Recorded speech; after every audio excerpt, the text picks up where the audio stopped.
2025 annual review event.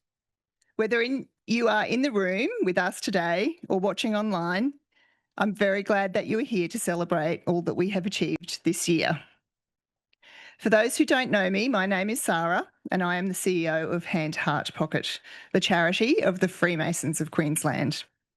I'll be your host today and we'll be sharing our 24-25 results, as well as how we've partnered with organisations across Queensland and Papua New Guinea, and how we're backing our members as they engage in the communities and support their giving.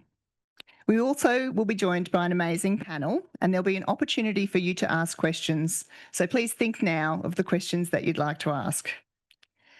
To begin, I invite our Hand Heart Pocket Chairman, Alistair Begley, to make an acknowledgement of country.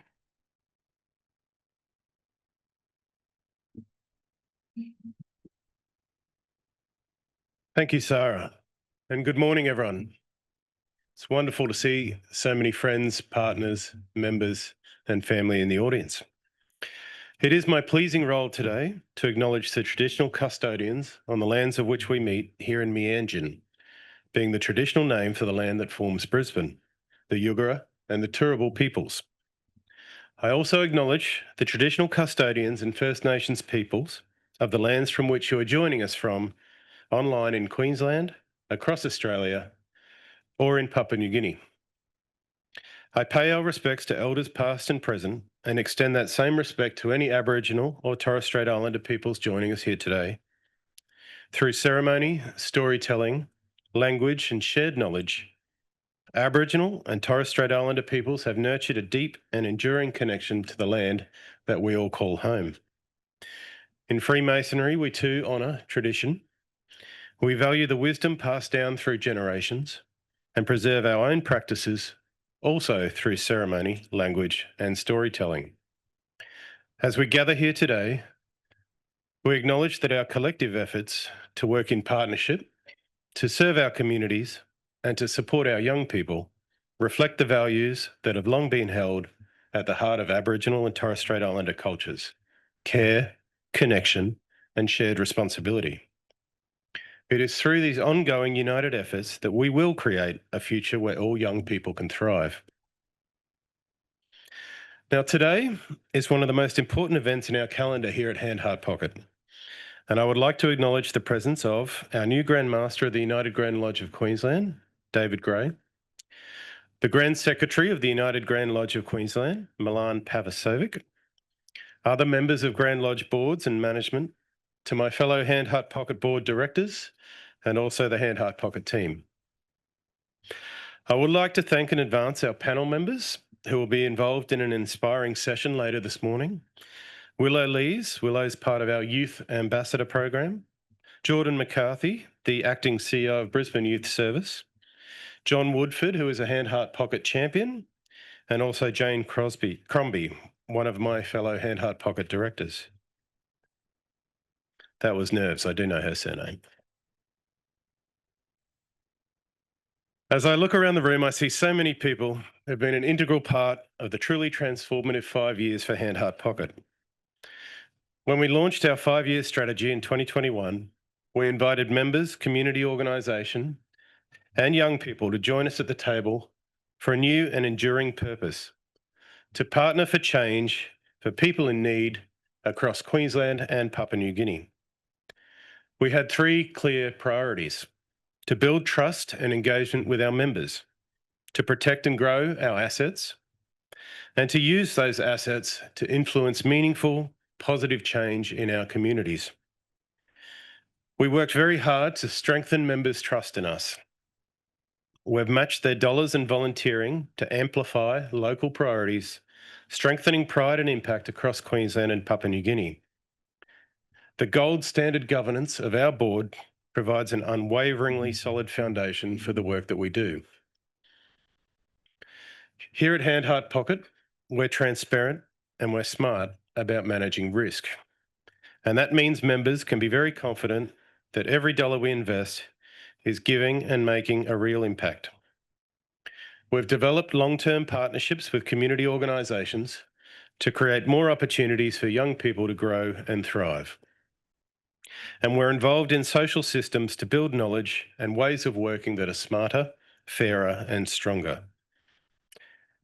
5 years ago, we started giving differently, working through authentic partnerships focused on real outcomes for young people and communities. Since 2021, we've given more than $27 million to support 335 member-selected community organisations and 39 strategic community partners.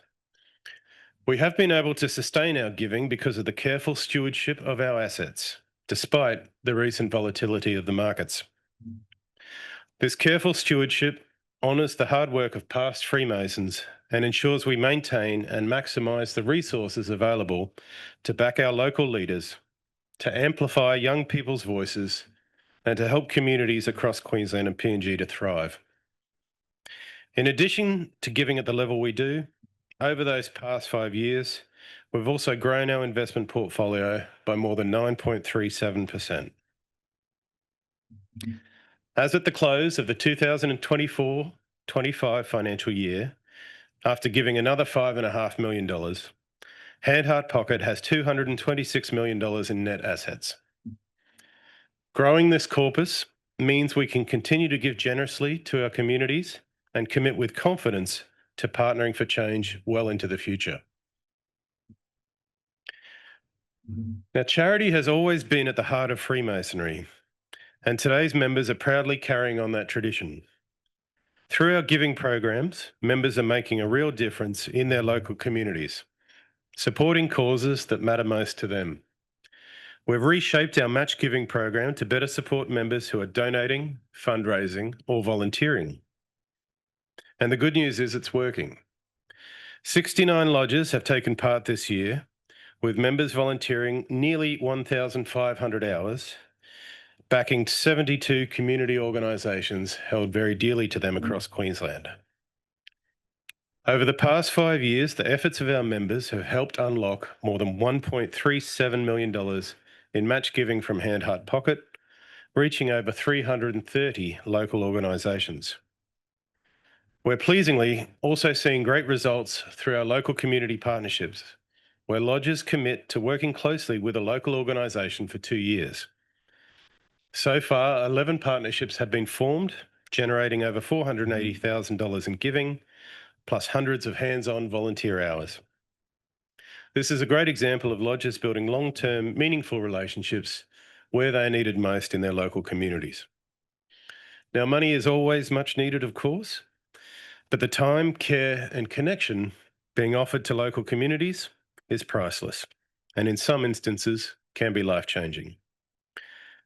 Sadly, there's always people in our communities doing it tough and facing incredible adversity, but I'm pleased Hand Heart Pocket has been able to respond to these urgent needs. Through our hardship and disaster response partnerships, this year we gave $550,000 to support individuals and families in financial hardship, as well as people impacted by cyclones and floods across Queensland. When I meet with members, I hear time and time again how proud they are that Hand Heart Pocket brings to life the Masonic values of friendship, generosity, and integrity. Our team and board support lodges and community partners by giving generously, collaborating openly, and striving for real and lasting change. And because we've delivered on our strategy and stayed true to these values, members have told us in our recent survey their trust in us has deepened. Member feedback and engagement are critical in helping us to shape the way we work together and the results that we achieve. I'd now like to take this opportunity to sincerely thank my fellow board directors, both past and present, as well as the executive team who have each brought dedication, wisdom, and clarity to our work. This small team of professionals oversees large and complex portfolios of both giving and investment. A very special thank you also goes to our outgoing Grand Master and Board Director, Jeff Harper, for his 3 years of service. Jeff brought invaluable insight to our work and helped guide Hand Heart Pocket through the period of his tenure. In June this year, my dear friend Paul Reeves stepped down from his position as an independent director on the board, having contributed enormously to our investment strategy for almost 6 years. This year, we did welcome and are very welcoming to our new Grand Master, David Gray, who has a wealth of knowledge that we're keen to benefit from and an eagerness to make a difference. Chris Wilson and Daniel Stevens also joined our board, and we're already grateful for the contribution to our governance and risk management. And Chris has recently been appointed chair of the Finance, Risk and Audit Committee. Our directors come from varied backgrounds, from the business community, from the public sector, and from the social community. But what brings them together is a shared set of values and an embodied desire to share their expertise. This helps make Hand Heart Pocket the wonderful organisation that it is. The board is giving of their time and talent, and they're open to taking purposeful risks when it means doing greater good and maximising our impact in the community. Like you, our Hand Heart Pocket board is committed to making a real lasting difference, and I thank them. Now, as I look to the next 5 years, I cannot help but be very optimistic. We want to amplify our impact. We have a passion to support more young people as they face the future. A future shaped by climate challenges, digital transformation challenges, and the challenges of a rapidly changing society. It does feel like an inflection point. We are facing enormous forces of change ahead, and we must lean into that challenge to mutually shape a future that is both safe, secure, and fair for our children and our young people.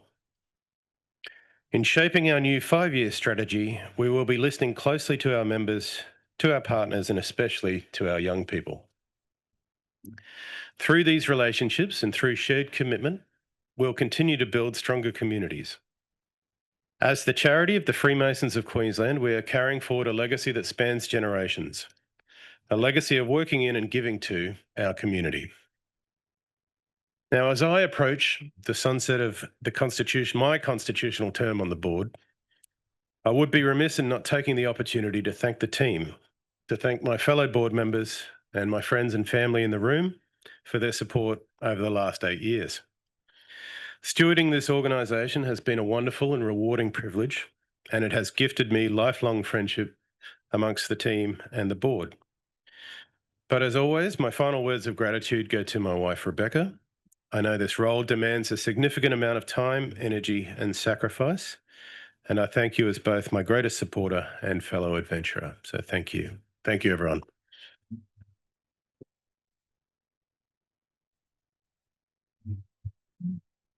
Thank you, Alistair. When I joined Hand Heart Pocket at the beginning of 2021, we faced some really big challenges, but also some amazing opportunities. We needed to build trust and connection with members, and we were supporting communities still reeling from COVID. But we had an opportunity to deploy significant financial resources and to create real and lasting change for our communities. The board believed that the best way to invest in the future is through our young people. That's why we set a big, hairy, audacious goal by 2030 to support 10,000 young people, especially those who are missing out on the opportunities that they need to thrive. 5 years in, and we're at our halfway mark.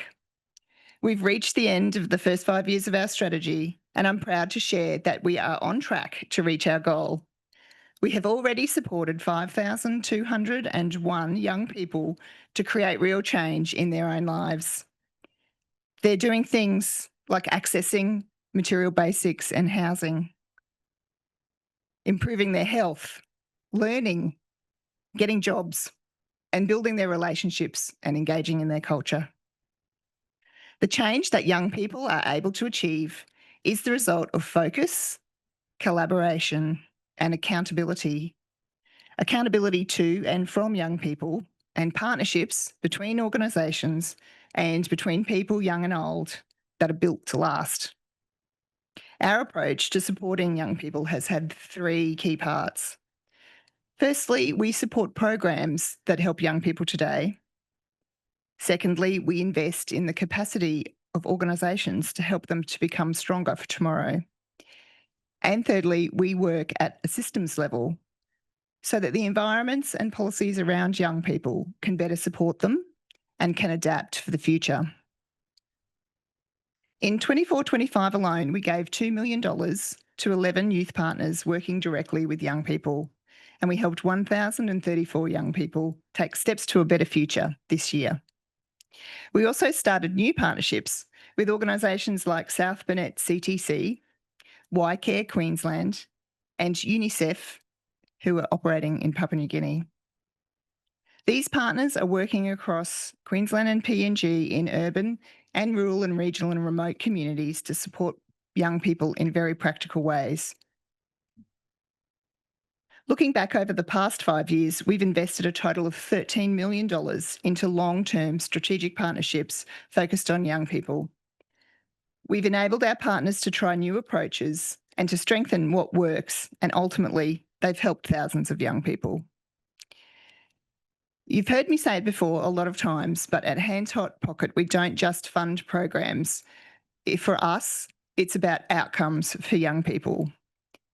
Over the 5 years, we've had a very strong focus, and our partners are measuring those outcomes with their young people across 6 key domains. They're achieving material basics like safe housing, getting access to health and mental health services, building relationships, learning, and participating economically.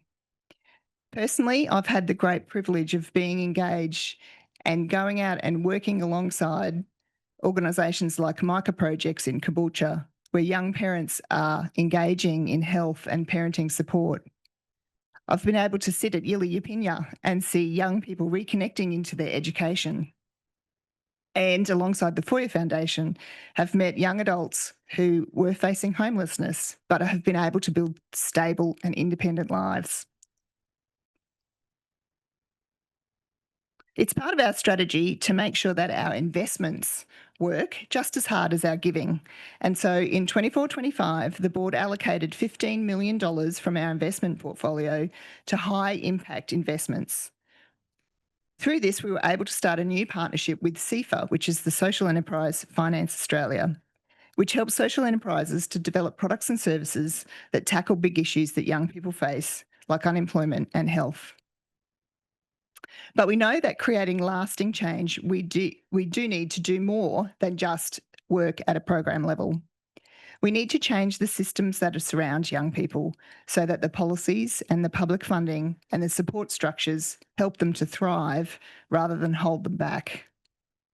This year, we renewed our partnership and support for Thriving Queensland Kids Partnership, which now involves hundreds of organisations and thousands of practitioners across Queensland.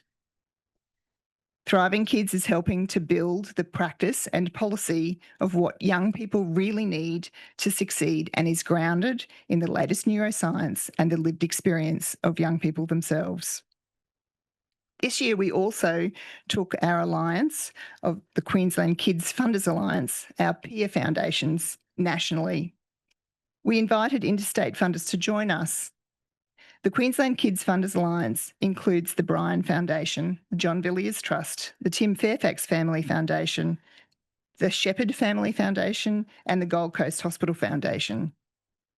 We're working together as funders to align our efforts, to share what works best, and to advocate for better policy. But also, we're practically collaborating so that we can be better partners ourselves to the community organisations that we support. Because when we act together, philanthropy, government, and the community, we can shift what's possible. Through the Kids Funders Alliance in Queensland, we've built a really strong base that has attracted funding from national foundations into Queensland, and we're really pleased to welcome the Paul Ramsay Foundation, the Ian Potter Foundation, Vincent Fairfax Family Foundation as collaborative members of our alliance, who are now working together to fund into Queensland. Another of the most exciting developments this year has been launching our first Youth Ambassador program. co-designed with the Youth Advocacy Centre and with young people themselves. 15 young people from across Queensland are now working directly with Hand Heart Pocket to help us shape our strategy and to make better decisions. We've asked young people to join us at the table and to speak to us from their lived experience about what really matters to young people and how we can do a better job to make a difference alongside them. These ambassadors include young people who've faced housing instability, who've had an experience of the child protection or youth justice system, or who've become parents at a young age. They bring wisdom, courage, and insight, and they're helping us to make better decisions and be more impactful in our giving. The program not only improves our impact, but it's also building the confidence of these young people. We're investing into them to help them to develop their skills and make their voices heard at decision-making tables. Today, you'll get the privilege of meeting Willow, who's joined our ambassador program, and she's already helping to shape the outcomes that we can achieve.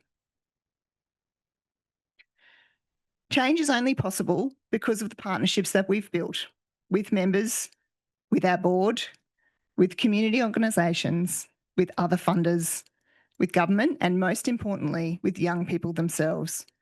So I want to thank you, you're represented here today in the room and online, for your support, for your collaboration, and for trusting us that together we can reach shared goals. So we're halfway to our goal of 10,000 young people, and I am sure that with the continued focus and collaboration, we can get to help 10,000 young people in the rest of the decade. And as they thrive, so will our communities, and so will we all. Thank you.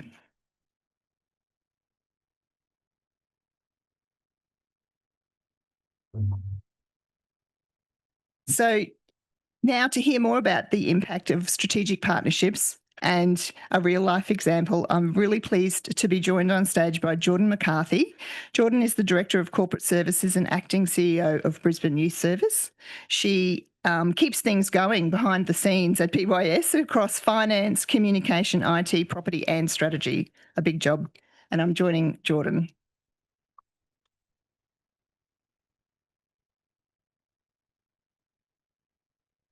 Coming today? I'm not on. Is that better? Yes. So thanks, Jordan, for coming to talk to us about our partnership with Hand Heart Pocket and Brisbane Youth Services. It was back in 2020 that the first partnership with BYS was formed, and we committed $915,000 over 3 years to a program called Safe and Connected Futures. The interesting thing about the approach was Safe and Connected Futures is about preventing homelessness, and also it's working with younger children from the age of 12 to 16. And it's really focused on preventing homelessness by getting to sometimes the root cause of, which is family conflict and relationship breakdown. But it's evolved a lot over the last 5 years or 6 years, hasn't it? So I wanted to ask Jordan here today to talk to us about how we evolved the partnership together and the new model called the Ruby's model. I'll get to the questions. So one of the first things that's interesting, I suppose, is the role of philanthropy. Can you talk to us a little bit about, at the very beginning, why was philanthropy involved in something like Safe and Connected Futures? Thanks so much, Sarah, and thank you for having me here today to represent Brisbane Youth Service. Before I get started, I just want to acknowledge the traditional owners of the land in which we meet and the lands in which all of you online are meeting today. For us, it's the Yagara and Turrbal people, as well as acknowledge any First Nations people in the room today. Over 30% of the thousands of young people that Brisbane Youth Service supports identify as First Nations. So I just want to acknowledge their contributions as well. So the role of philanthropy has played a huge role in particularly innovation and the opportunities for early intervention support. So while Brisbane Youth Service has a number of funded programs through the Queensland government, often the challenge is with those new models where you want to pilot a new program based on our data and research, we recognized a need. So, for example, with the Saving Connected Futures program, we recognized a real gap of those young teenagers who may be on child safety's radar, but there was a breakdown in the parent relationship. So, for us, partnering with an organization like Hand Heart Pocket and talking to Hand Heart Pocket about this issue, it was an opportunity for philanthropists to invest in a groundbreaking model to actually prevent young people from becoming homeless. And so without philanthropic support, like through Hand Heart Pocket, we wouldn't have been able to create this model and have that template to then later go to government for extended funding. And halfway through the partnership, when it was time to renew, Brisbane Youth Services had a vision for taking Safe and Connected Futures further. So my understanding is that the support, the family support, was working in terms of helping to reunite young people back to their families or families of choice and to resolve those conflicts. But can you tell us a little bit about the Rubies model and what the difference is, and then how that's going now? Definitely. So Saving Connected Futures, which is the program funded by Hand Heart Pocket, was about working with both the young person and their chosen family members to resolve, where safe to do so, to resolve the conflicts and have that multi-generational support and investment. One of the gaps that we noticed when deep diving into the Saving Connected Futures program was these young people and the parents would benefit from some respite. So some time away from each other to have a chance to process and recognize that maybe the grass isn't always greener when we're separated. So in addition to that intensive therapeutic support that we provided through the Safe and Connected Futures program, we then looked at models around the country, of which Rubies is a very well-known model from South Australia, but it also includes the respite housing. So what that means is that young people can come and stay in one of our Rubies houses, have support there, intensive support, as well as get that intensive therapeutic support with their parent. And what I would love to highlight, going back to Hand Heart Pocket's investment in outcomes, is 100% of the young people supported through Saving Connected Futures did not become homeless. So these were young people either on child safety's radar or on Department of Housing, 100% in that Saving Connected Futures program. So that's a huge highlight to why this partnership is so vital and has been so successful. That's right. And I do remember that, when we renew our partnership with you, we had a real focus on outcome measurement. And also on that tough conversation about where the partnership was, or what was going to happen at the end of the partnership. And we call that our end game, having a real clear understanding if we renew funding, what happens when the funding finishes. Can you tell us a little bit more about those two approaches and what that meant for BYS?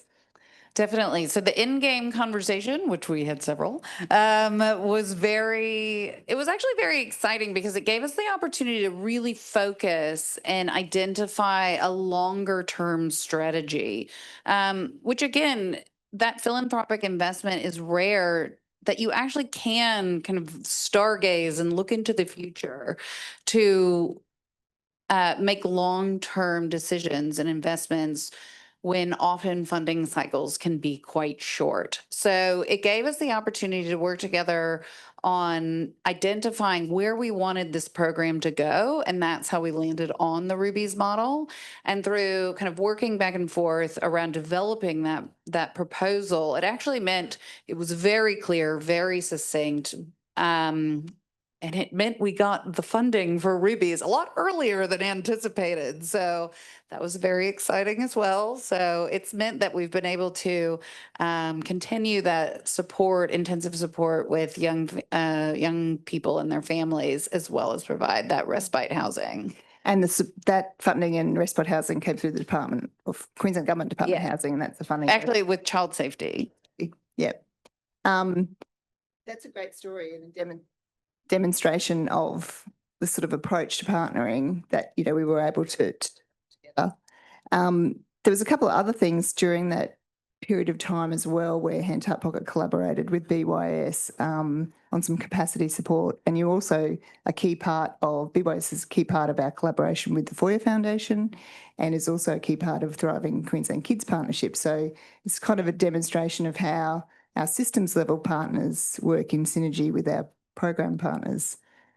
100%. So one amazing, for me, in my career, I've been very lucky to have had this partnership, and Hand Heart Pocket actually did an initial investment into helping us secure basically a property consultant, a property expert, because we had identified that our youth support center in the Valley, it was too small. It was not fit for purpose. We needed to find a new home. And through that initial capacity building support, we were connected with an amazing gentleman, Rob Carter, who really helped us develop our property strategy and walked alongside us to eventually secure, through many proposals and conversations with the Department of Housing, of which I wrote thousands, but he helped us actually secure our new brilliant youth support center in the Valley. It's on Brunswick Street. If you're just driving towards New Farm, it's right at the top of the hill. We're really proud of that space, and it has been a game changer for young people in Brisbane.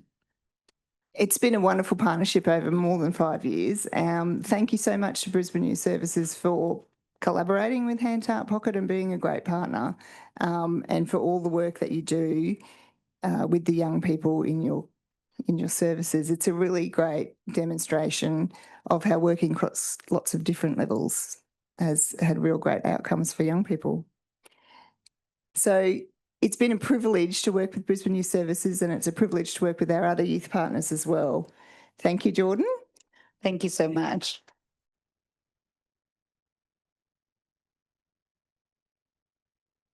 We're now going to invite Ros Black to come up and have another fireside chat with one of our members, John, who's going to talk to you. They're going to talk to you about partnership and how it's approached between the members, the lodges, and Hand Heart Pocket. Thanks, Ros.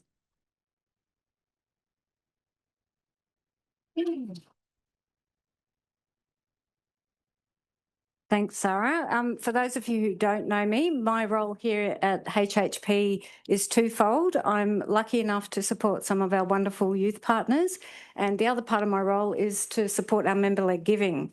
So I'm joined here today by John Woodford, who also has many roles. He is a Freemason. He's also a Hand Heart Pocket champion. He's a director of the Masonic Fund of Benevolence, which we affectionately refer to as MFOB, because who doesn't like more acronyms? And he's also a volunteer in his local community charity. So John, thank you for joining us here today. There's been over $500,000 in member-led giving this last financial year. From your experience, how does Hand Heart Pocket help to strengthen that community connection between the members, the lodges, and the charities? I think it's a beautiful arrangement. You know, we live with benevolence and charity. That's in our hearts. And through Hand Heart Pocket, our public charity, we have the opportunity to work in the community and do some wonderful things with people in need. At the same time, within our own self, we've got the Masonic Fund of Benevolence, which looks after our people so that we can be there in the long term to move forward. And the help that we get from Hand Heart Pocket in the way of dollar for dollars. So that's $1 for every dollar that a lodge raises towards a registered charity, Hand Heart Pocket will meet. For every hour that volunteers donate their time to that charity, $50 with limits go to that charity.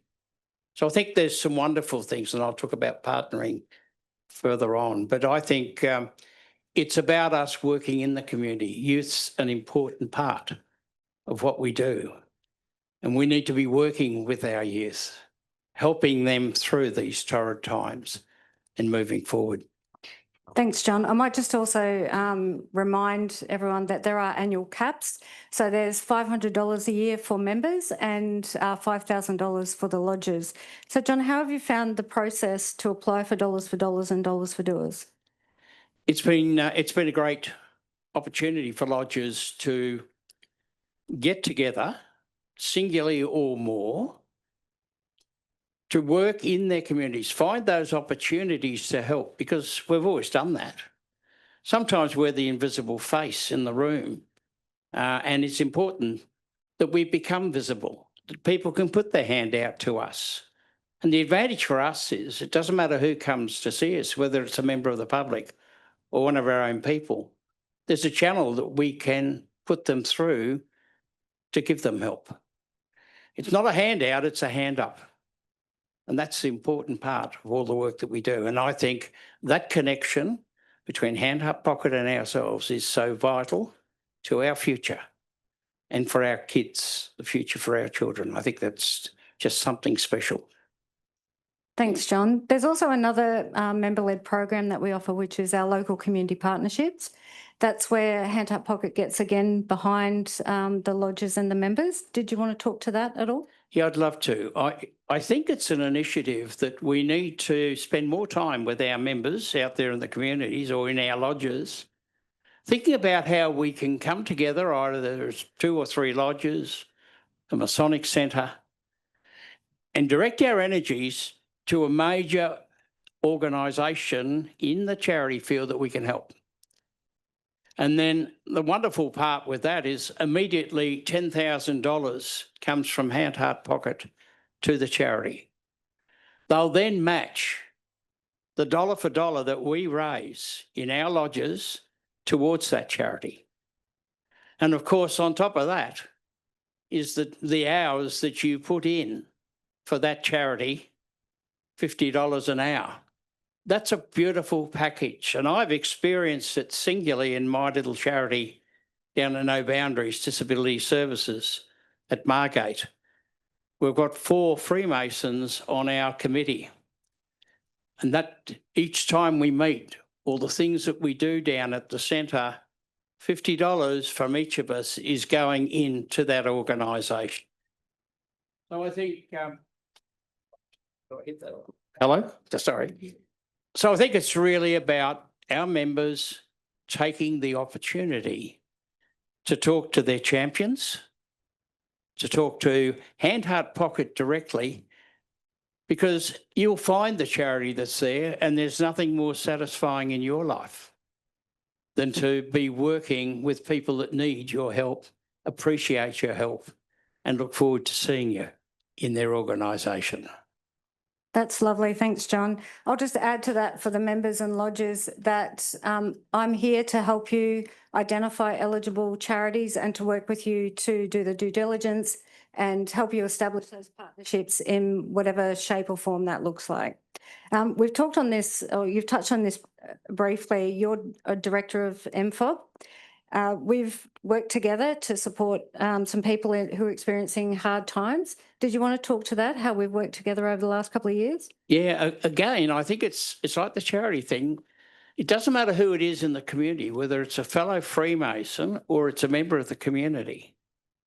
With this wonderful partnership between Masonic Fund of Benevolence and Hand Heart Pocket, people can apply for help to get that hand up.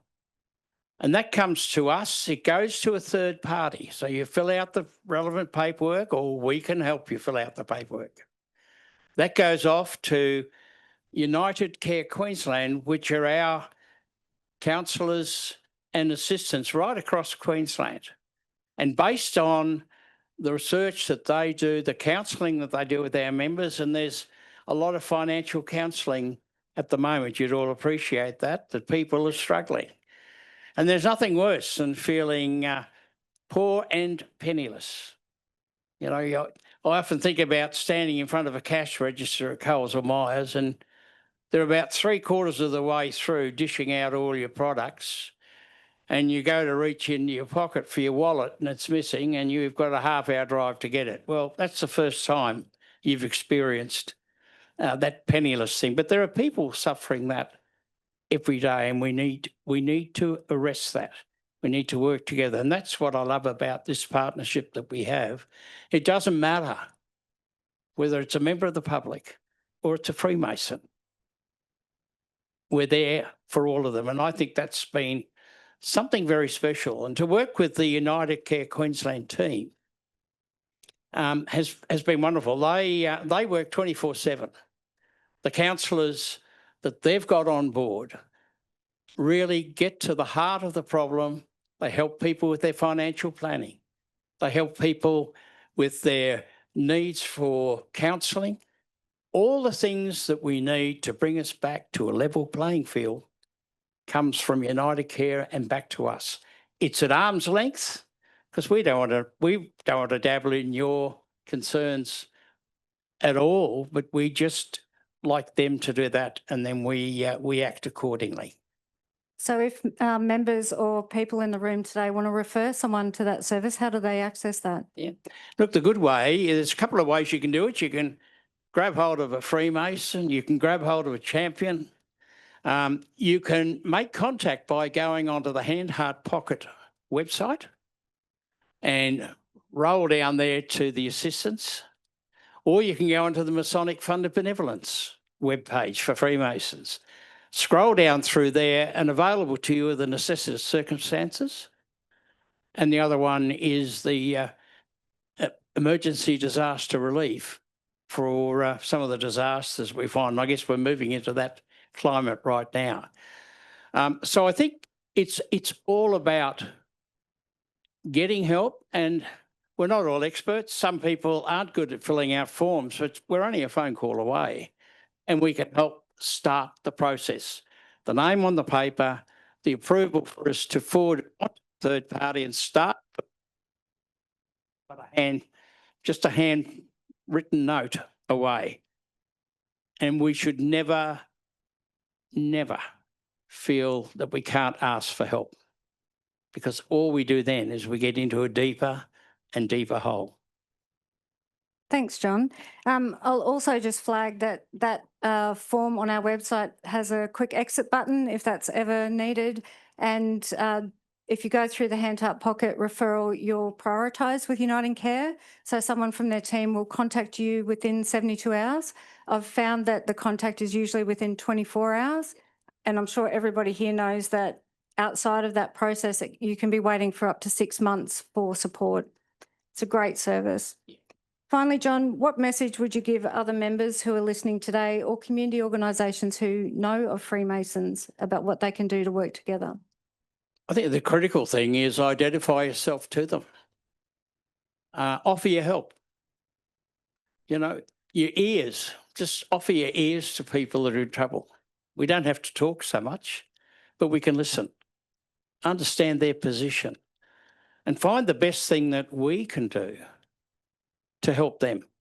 And whether that's taking them back somewhere where there's a computer and sitting down and going through and filling out the forms with them, helping them off to a doctor if they need that referral from there, or going through our systems. It's about never leaving them alone, holding your hand out, because that's what we need.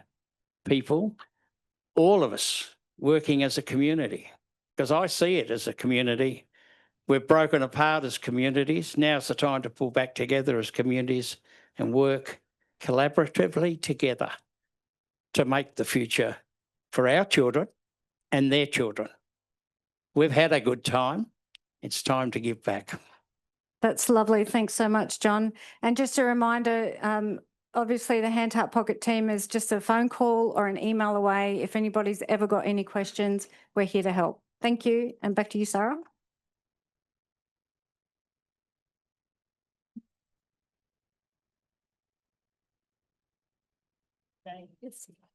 Thank you, Roz, and thank you, John. That was gorgeous. Such an insight into the spirit of Freemasonry and the beautiful partnerships that we support at a local level. I'm hoping when I get back to the office, there'll be an influx of match giving applications in the info at inbox. We're now moving to a panel discussion. So I'm love to extend a warm welcome to the stage and back to the stage, Alistair Begley, our chairman. A special welcome to Willow, who is part of our new Youth Ambassador program. Jordan and John, who you've met, and Jane Crombie, who is a Hand Tap Pocket Director and our Investment Committee Chair.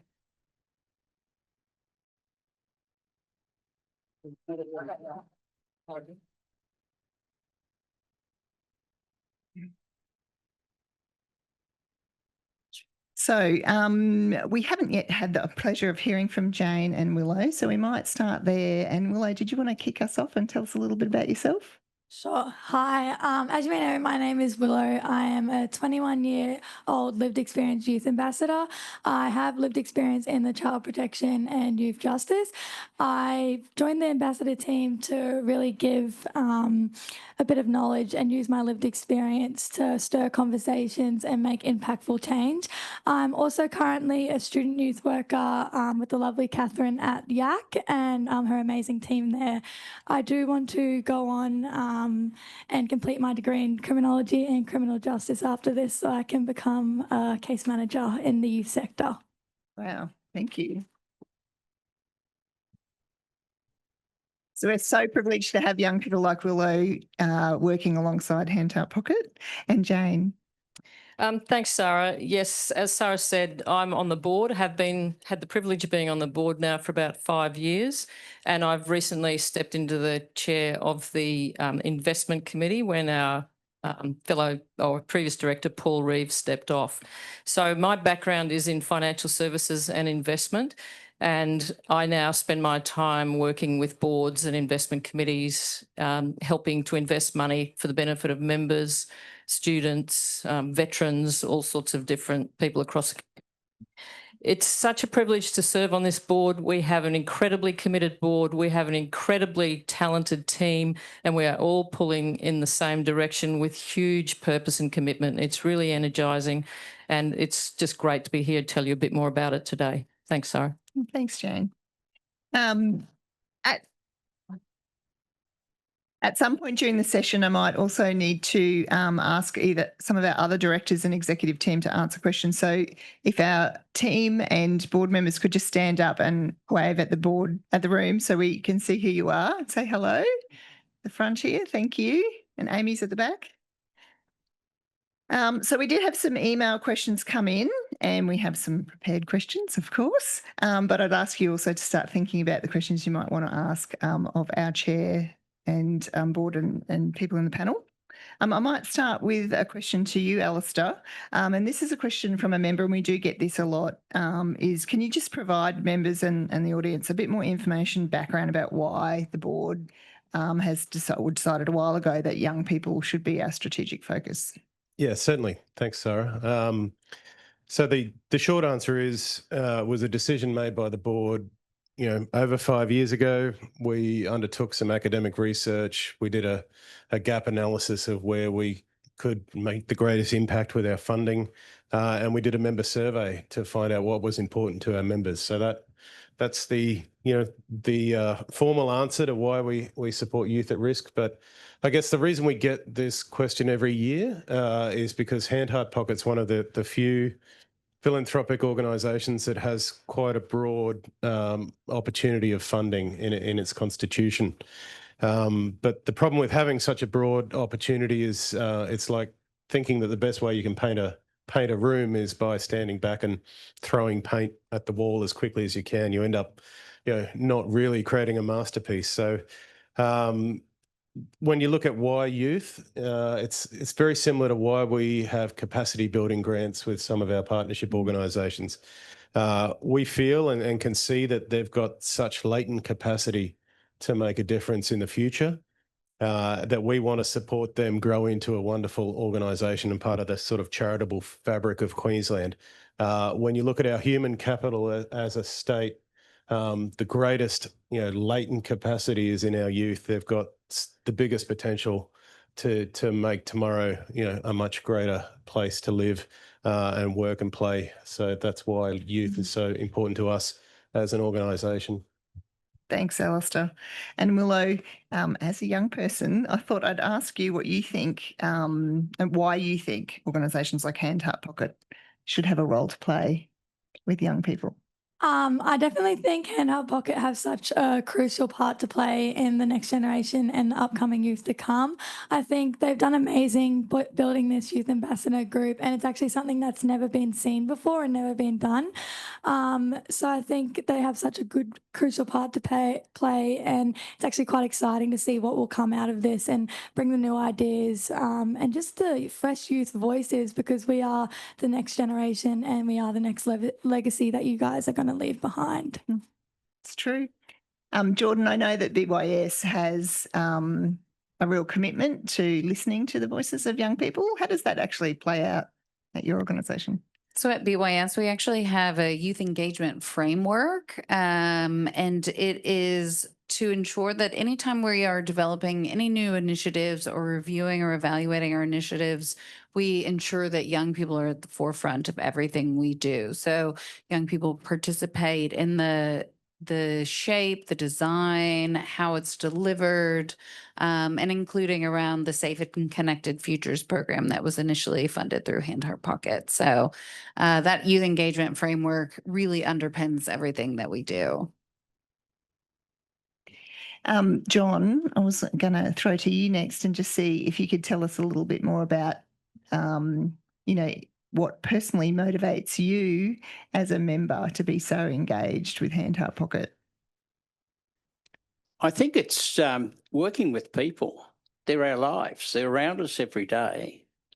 And I think it's important that we're working with them, because that's how we get results. We don't get results in dispute with each other, but we get results seeing people achieve what they never thought they could achieve.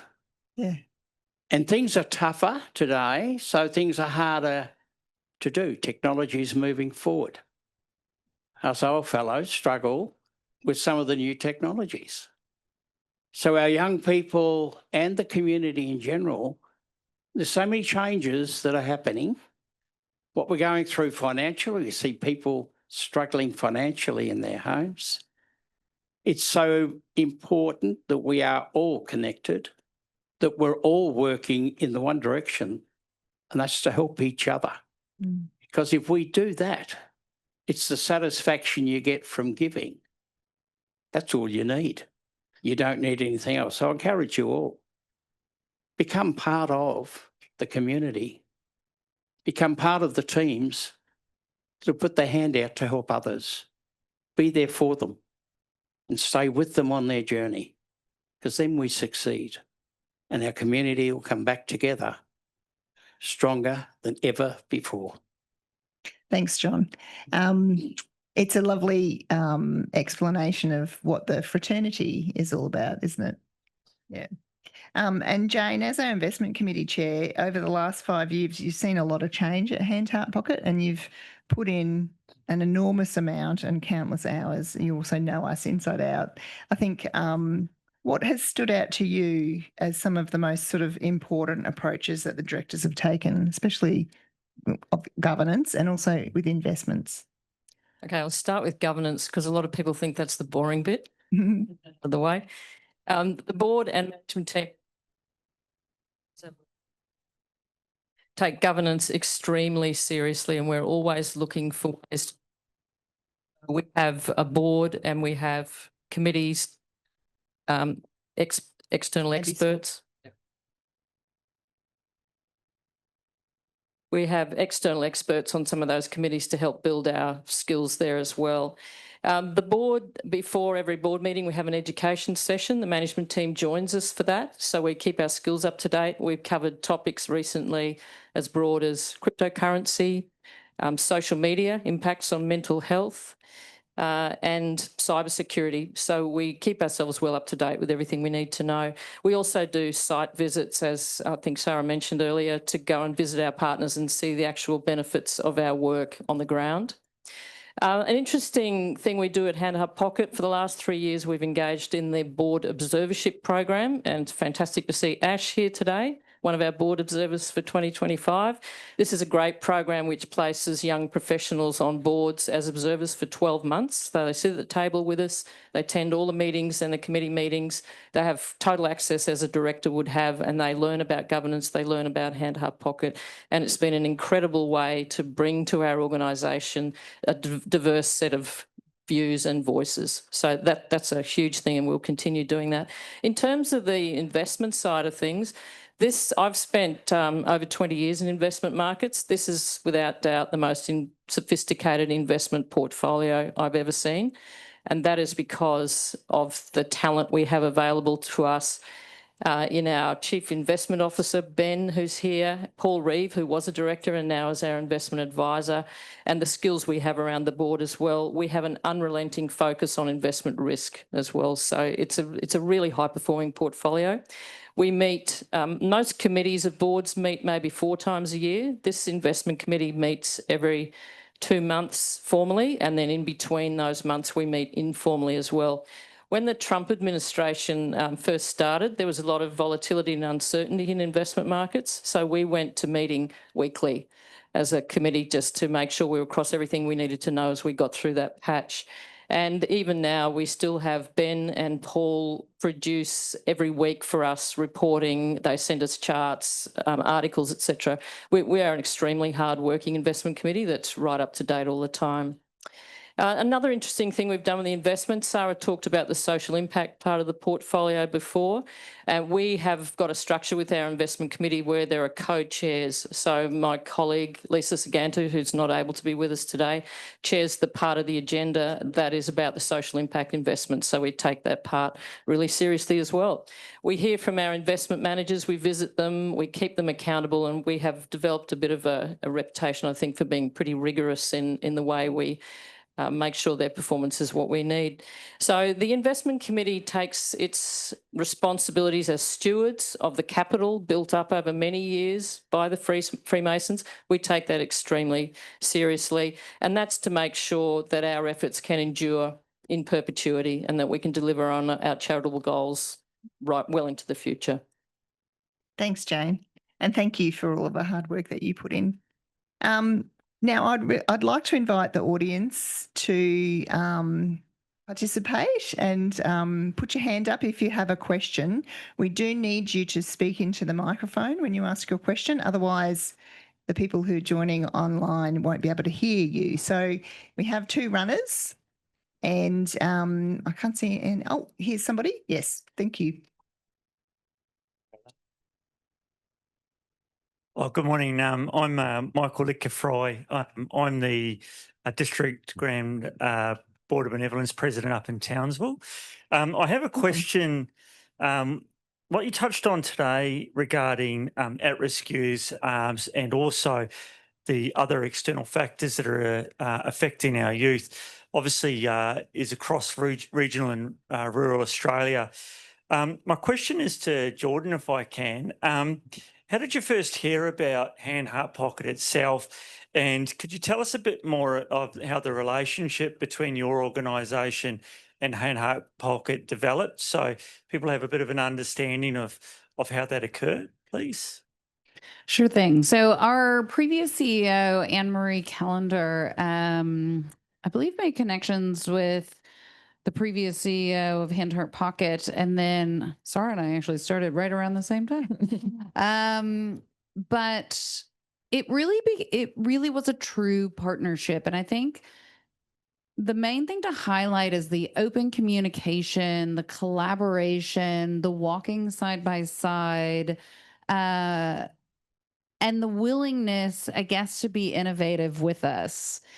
It really has been such an amazing partnership. We're so thankful because Hand Heart Pocket really has stepped into a space that, you know, you can't actually ask government to fill. I mean, I would like that, but they're coming willing to invest in something unique and special. And while we do have the research that shows the gap and need, at the time when Hand Heart Pocket initially invested in us for Saving Connected Futures, we didn't have the evidence that it would work. And so we had the evidence from all of our other programs but this was new and special. And Hand Heart Pocket really identified that and recognized that and was there for the long-term investment. And I would say that evolution all the way through to working together on that end game so that the program would be sustainable, so that it could evolve over time and the outcomes could just continue. And so I'd say that's probably the most important part, and how thankful we at Brisbane Youth Service are that it is such a warm, welcoming, collaborative partnership, as well as an investment in the future of our country. So thank you for that. Oh, thank you. Something I'd add is that our approach is that we're always open.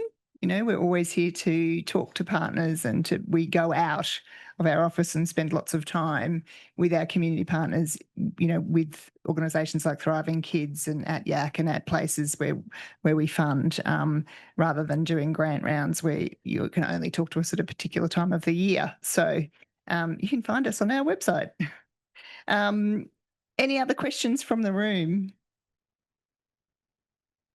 This gentleman, and then Jan. I saw Jan's hand up go as well. Morning, John Playford from District Grand Lodge in North Queensland. I'm the District Grand Master up there. I'm just about out of the job. 3 months, a couple of months to go. Just in relation to the reporting, I'm just interested to know for myself and for the members, our operating expenses in 24, the year ended, were 4.3 million. 25 was 7.89 million. And I just wonder, I see in the commentary there that the hedging expenses, but I just would like someone just to clarify that material difference, that's all. Yeah, fine. That's great. Thanks for calling that out. So I might ask Alistair to explain that in simple terms, but also we'll point out that Ben is sitting in the front row. So if you want an in-depth technical conversation about foreign exchange hedging, then find Ben after.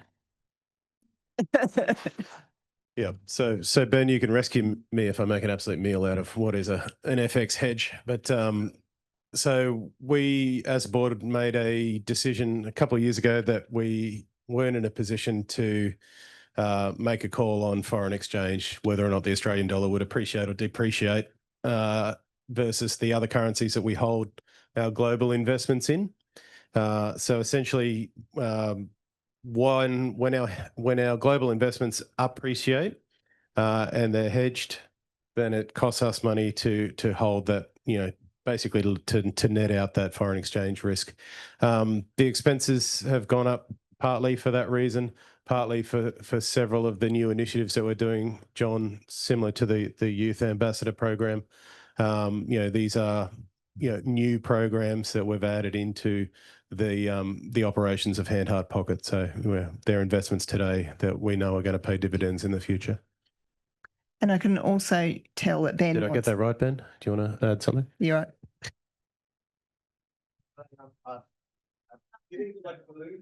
People on the thing can't hear you if you don't use the mic. Hello. If you think of it in simplistic terms, if you had a long balloon, which you have at the parties that you have, as you squeeze this part as the investments contract, our hedge will gain in value, which would make our expenses look really good this year because it's a different line item. The other way around, which is a beneficial way, is as our investments have gone up in the US, our hedge goes down. So that's what it's a balancing out between those two in very, very simplistic terms. But those investments are long 10-year terms. So at the end, as we have liquidity events and it comes back, it all equals out in the end. So it looks dramatic at the moment, but in the end, it all comes right.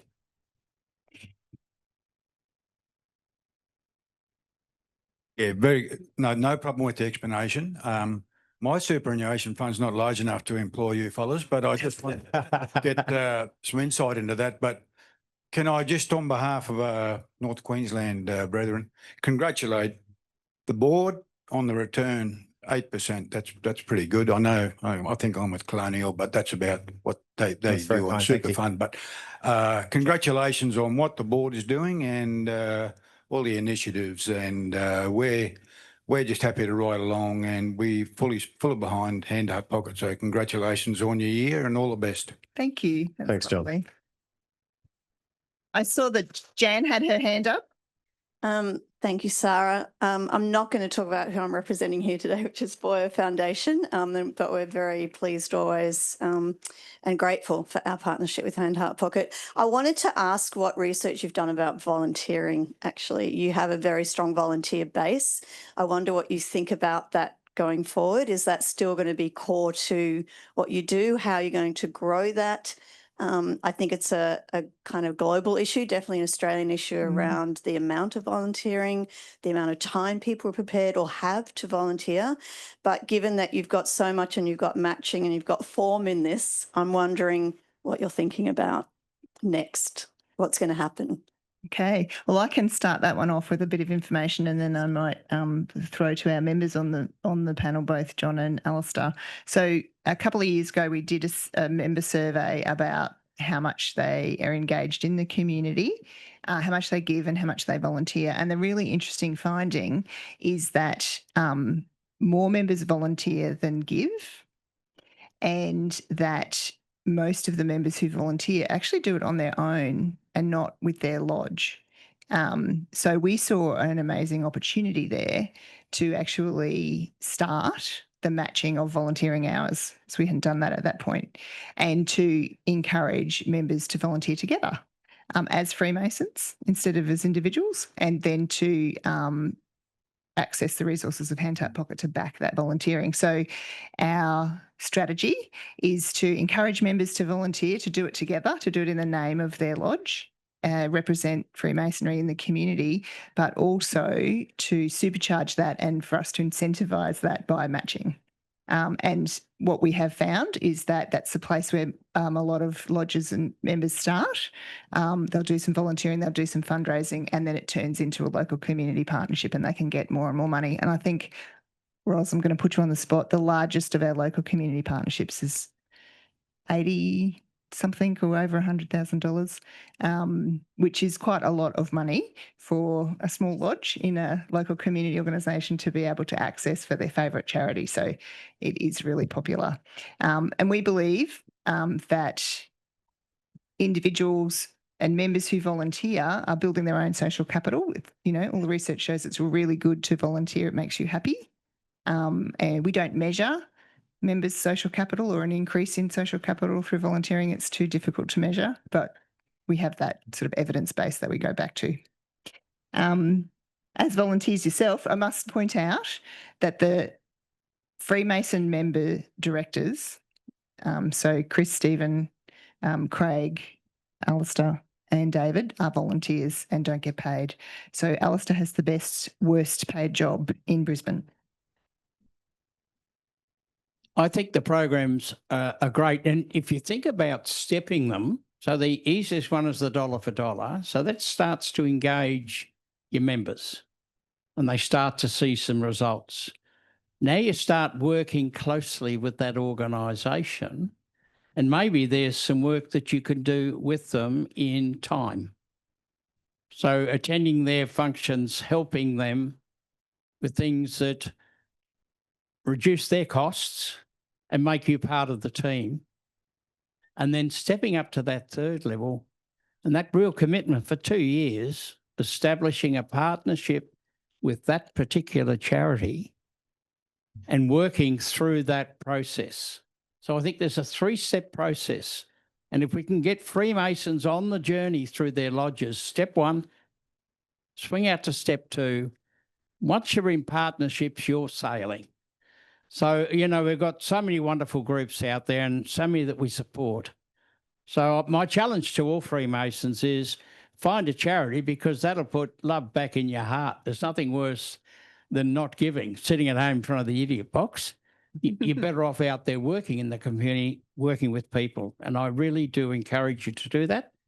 And if you ever want any assistance with that, just give me a call, because I'd love to come and assist you in getting that thing on the rails. Great. He's one of our best champions. We have a question over here.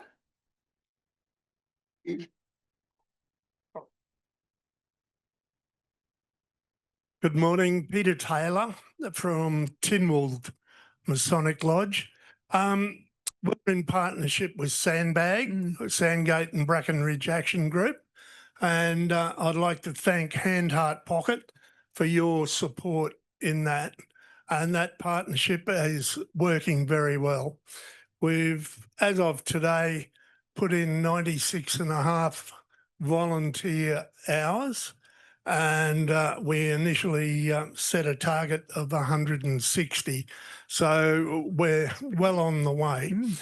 But my question also is, we're talking about youth. There is a woman on the north side of Brisbane. She owns a cafe restaurant. She works extremely hard, raising money through her business for a couple of local school communities where the children are arriving at school without shoes, without uniforms, and in particular without food. Now, at the moment, she's raising about $500 a month, but she needs to raise more. I'm just wondering, she's not a registered charity, but is there a methodology where Hand Heart Pocket can assist in matters like that? Thank you. Thank you. Thanks. Yeah, there's a few different ways. We do have examples. So one of the things that we do, and it's more in the space of our youth partnerships than general community organisations, is help charities or she would be an incorporated association, help them to get to the stage where their governance is set up properly and they can actually apply for grants. So a great example of that is the Queensland African Community Council, who had a youth program, and except they weren't properly incorporated and were struggling in terms of accessing grants. So we've been supporting them over the last couple of years through some wonderful pro bono support from Minter Ellison to sort out their governance and to properly incorporate and get their charity status. So it is something that we do support, but for youth organisations rather than broad general community organisations. I do know also that grants are available through one of our peer organisations, the foundation called the Queensland Community Foundation, or Queensland Gives, and they also do capacity grants that help small charities to get themselves set up. But I can talk to you about it afterwards. You had another question? Oh, yeah, Sarah. Hello. Hello. My question is for Willow. Thank you for your advocacy and leadership so far. If you could change one thing to make the world better for young people and children, what would it be and why? Equal opportunity. And I say that because it's a question I ask myself, and I have asked the question quite a few times before, is a lot of kids growing up in the system or fall into the justice system have to go out, commit a crime, or really hit rock bottom before they're really seen. And why? Why is that? Why is that a thing? I always seem to ask that because we should be given the same equal opportunities, if not have more access and more support, as we don't have that home stability that everybody else has. And then I'd also like to say that how far would you go for your own kid? And is that the same support that you give for a kid in the system? Because right now I can tell you it isn't, and that needs to change. And yeah, we need to leave that legacy behind and just have equal opportunity all over. That's great. Thank you, Ray.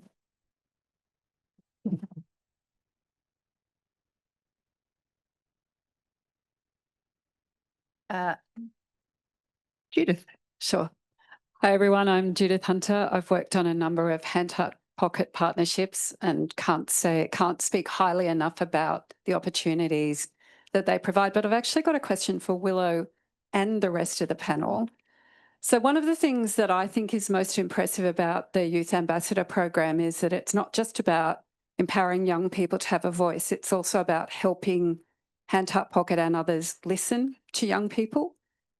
So Willow, I'm interested in your advice about how we better listen, not just ask, but listen, and what you've found from that. And then I'm really interested in Alistair, Sarah, even what you've found at BYS about what it takes to actually hear what young people are saying and to give people the space to talk. So yeah, Willow, give us some advice about how we listen to you. I definitely think I would start by saying you walk into the room not wanting answers, but to understand better. A lot of us come from a different life. A lot of us have grew up in fight or flight mode and actually don't know how to speak and don't know how to choose right or wrong or make decisions for ourselves, because our whole life we've had our decisions made for us. We've never had a voice. So actually asking us what we want and not deep diving or not trying to pick away at what we've gone through or what's going on, but generally just sitting with us then and there and asking us what will help and what, not about the past, not about anything like that, but moving forward and really empowering the person and just making sure they're okay. Like, that's the number one priority. A lot of these kids have experienced things that probably half of you will never experience in your life, and they've experienced that times 10. And they just want stability. They just want hope. Something that is more impactful than fear is hope. And a lot of these kids don't have that. And that little spark is, give them an inch and they'll run with a mile. Like, it's all you got to start with.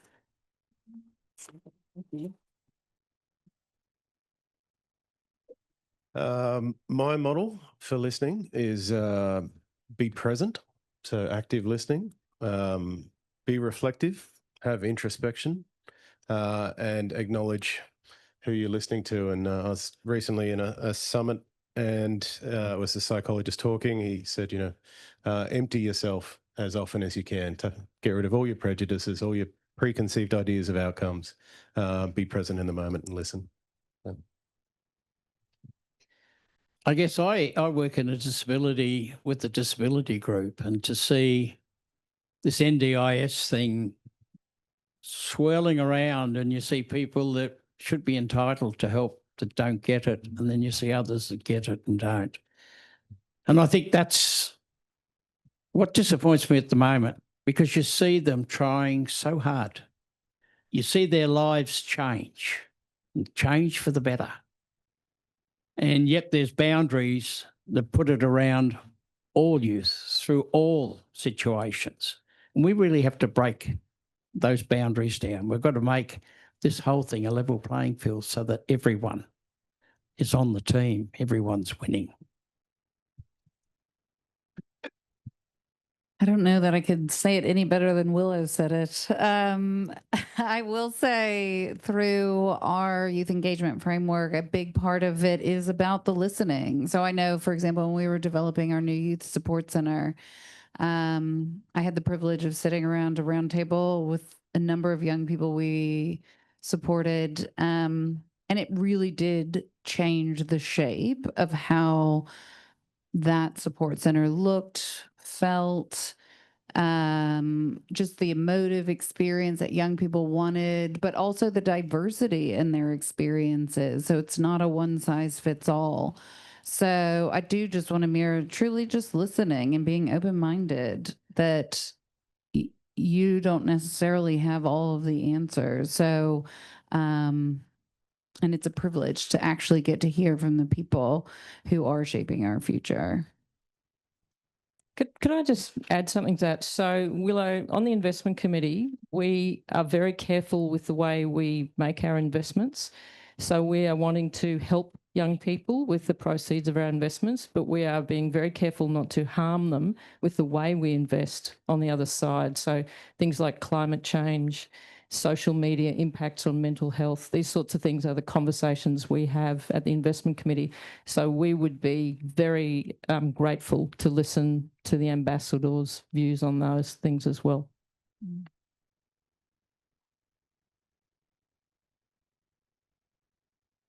I think, if I can speak on behalf of all the other ambassadors, we've actually had quite a few conversations about this, and we are very solution focused and would definitely want to have a conversation like that. I think we're currently putting something together at the moment to just really hear it from the younger generation and what we're going through and facing at the moment. So thank you. Fantastic. I think we've got time. Thanks, Willow. We've got time for, I think we've got like 1 minute. So we've got time for maybe, is there a question in the room still? There's 3. Are we going to be quick enough? Alan. Hello, everybody. Alan Sin from District Radiology Carbon Terrier. Firstly, Ros, thank you for your help Hand Heart Pocket, thank you for your help. Our pleasure. Our coastal lodges in Cairns have gone into a partnership with the Couch Cancer Centre, and we set ourselves a target of 150,000 over that 2-year period. This started 1st of July. We're now at about 80. Wow. So we're going well.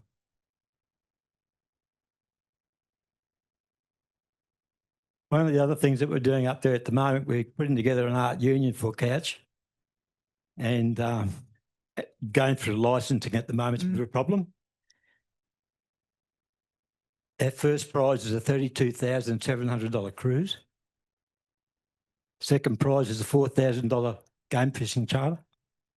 And third prize is a $900 barbecue from Harvey Norman. So the community help is there.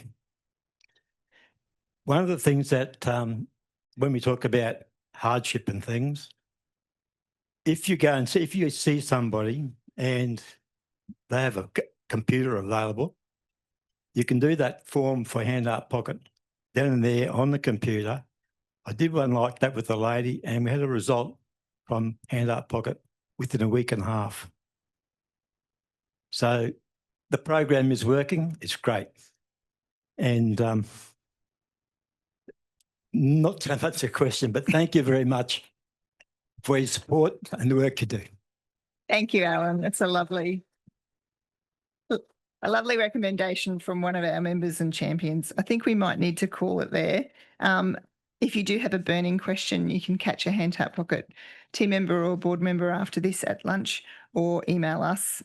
Willow, Jordan and John, thank you so much for joining our panel and your contribution. We have a small gift as a token of our appreciation, which Donna will pass to you. And let's put our hands together for the rest of the panel, and thank you for your time.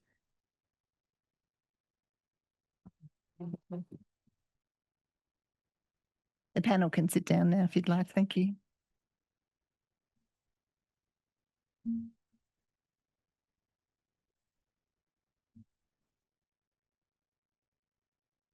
So finally, it's a pleasure to welcome the newly installed Grand Master of the United Grand Lodge of Queensland, a Freemason for over 35 years, and now a Hand Heart Pocket Director, David Gray, to make some closing remarks.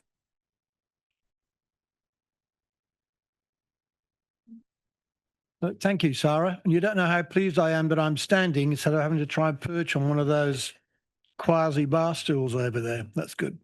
Hello to everyone in the room. Thank you for coming. And for those who are joining online, especially naturally our regional, rural and remote Freemasons, lodges and members, welcome. I'm sure we'll agree it's been a real privilege to be part of this sold out event and to hear all that's been achieved together, not only in the past year, but over the last 5 years. I'm sure that, like me, you're inspired by Jordan's insights, Willow's stories and contribution, and John's advocacy, which some of us hear pretty regularly, just quietly.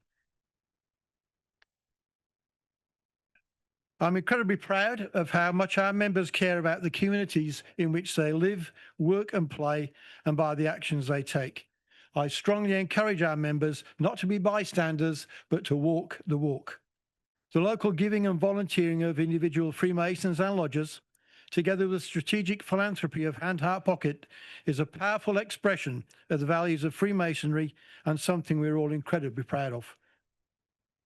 During my installation as Grand Master earlier this year, which seems like a long time ago, just quietly, I shared some characteristics that I would hope would shape our actions in the next 3 years, for our members to be committed, connected and caring. After hearing the presentations today, I'm sure that you'd agree that if we add compassion and confidence to those other 3 C's, then we're not doing a bad job. Compassion for those who are less fortunate, and thanks to our help and support, confidence that we can make an even greater impact. I'm looking forward to my time on the Hand Heart Pocket board, to learning from all of you, our members, partners, experts and young people. I'm looking forward to sharing the experiences that make our work so meaningful. I'm keen to get out and about, to meet our members, visit community partners and see the impact of our giving firsthand across Queensland and Papua New Guinea. Helping others is at the heart of Freemasonry, and seeing the difference we are making in the lives of young people especially is something I am incredibly excited about. It is an honour to be part of a charity focused on doing good in the community and doing it the right way. Strong governance, sustainable practices and real partnerships at the heart. With a membership group the size of ours, and with the experience and passion in this room and online, we have a great opportunity ahead of us. For our members, I can't encourage strongly enough, take advantage of Hand Heart Pocket's giving programs, match giving and local community partnerships. The criteria is on the website, and if you have any questions, please reach out to the Hand Heart Pocket team. They're only too happy to assist you to support the causes that matter most to you. The more we can do together, the bigger our community impact can be. Before we close, there are a few quick thank yous I'd like to make on behalf of all of us, I'm sure. A big thank you to all those who presented today. Thank you. Thank you for sharing your time, expertise, insights and stories. We are grateful for it.